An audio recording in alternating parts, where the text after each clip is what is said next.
है आपका हमारी इस पेशकश में। तो गिरावट थोड़ी सी सिमटती हुई अब दिखाई दे रही है, हालांकि अब भी हम देख रहे हैं 100 अंक के पार, इनफैक्ट अभी 120 अंकों के आसपास की कमजोरी बनी हुई है। ओवरऑल जो अंडरटोन है बाजार की, वो आपको अभी क्या दिखाई दे रही है, कैसी महसूस हो रही है? अंदेशा था, संभावना थी कि कल की गिरावट और फैलेगी, पर यहाँ पर थोड़ा सा बाजार जो है संभलता हुआ अब दिखाई दे रहा है। अंडरलाइंग टोन बाजार की मुख्य तौर पर आपको किस ओर जाती हुई दिखाई दे रही है? Good afternoon. देखिए, पहले तो कल का जो फॉल था उसको आप एनालाइज करो तो आपको दिखेगा कि जो मेजॉरिटी फॉल था वो एक ही स्टॉक के कारण था, वो था एचडीएफसी बैंक। और जो बाजार को उसके नतीजे पसंद नहीं आए। अब तो मैं ये कह सकता हूँ कि कल एचडीएफसी बैंक में फॉल आया था और पूरे बाजार में नहीं आया था, लेकिन हाँ, एक वेटेज इतना है एचडीएफसी बैंक का करके उसके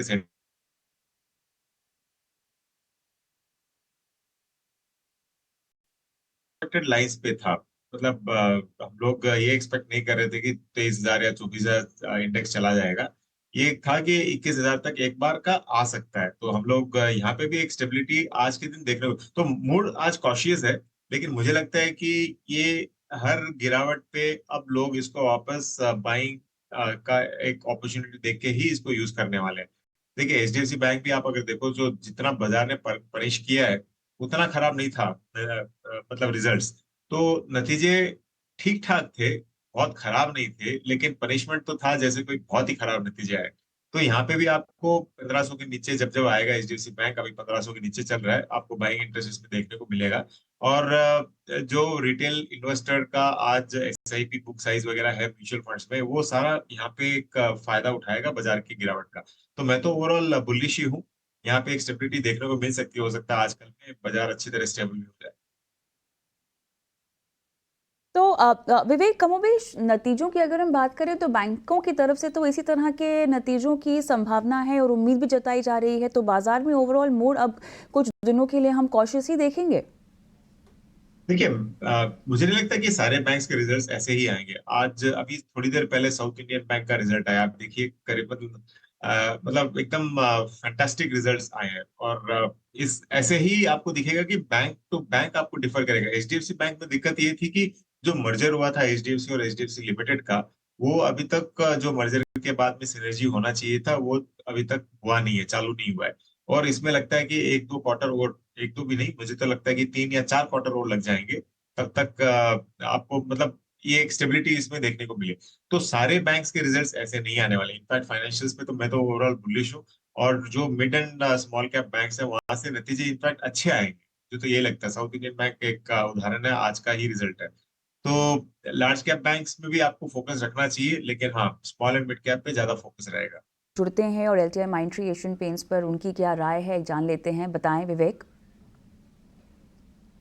जो एलटीआई माइंड्री की क्या बोलते हैं स्पीच था, वो उसमें दिख रहा था कि कितने वो भी एकदम सोबर होके रखे हैं। तो देखिए, जो लार्ज कैप आईटी सेक्टर है, मुझे लगता है कि कुछ समय तक ऐसे ही चलने वाला है। जैसे मैनेजमेंट ने कहा कि आप बहुत ज्यादा एक्सपेक्टेशन मत रखो यहाँ से। और जो यूएस में रेट कट की उम्मीद थी, अब ओवरऑल ओपिनियन ये बन रहा है कि रेट कट के लिए थोड़ा बहुत इंतजार करना पड़ेगा। हो सकता है 2-3 क्वार्टर वहां पे भी लगे। तो जब तक वो होता नहीं है, मुझे लगता है कि एक स्पेंडिंग यूएस में आएगा नहीं। और ये ज्यादातर कंपनीज बहुत ज्यादा फोकस्ड है यूएस में। तो जो मिड कैप आईटी कंपनीज है वहां पे, जो इंडिया फोकस्ड है, वहां पे आपको देखना चाहिए ज्यादा। ताकि ये, और एक और चीज है कि आईटी ऑलरेडी नेगेटिविटी काफी ले चुकी है, मतलब फैक्टर्ड इन है। और इसके लिए आपको ऐसे कॉन्ट्रेरी इसको होल्ड करना चाहिए। मैं सेल की सलाह नहीं दूंगा। और एक स्टॉप लॉस के साथ आप अगर इसको रखते हो, तो मुझे लगता है कि आगे चल के आपको यहाँ से थोड़ी बहुत रिकवरी, मतलब करीबन 10-1% की रिकवरी वापस मिल सकती है आगे चल के। तो होल्ड कीजिए एलटीआई माइंट्री। और जो एशियन पेंट्स की बात थी, देखिए यहाँ पे मैं तो एक ऐसे कॉन्ट्रेरियन बाई की ही सलाह दूंगा। क्योंकि एक तो मार्जिन इंप्रूवमेंट की संभावना है।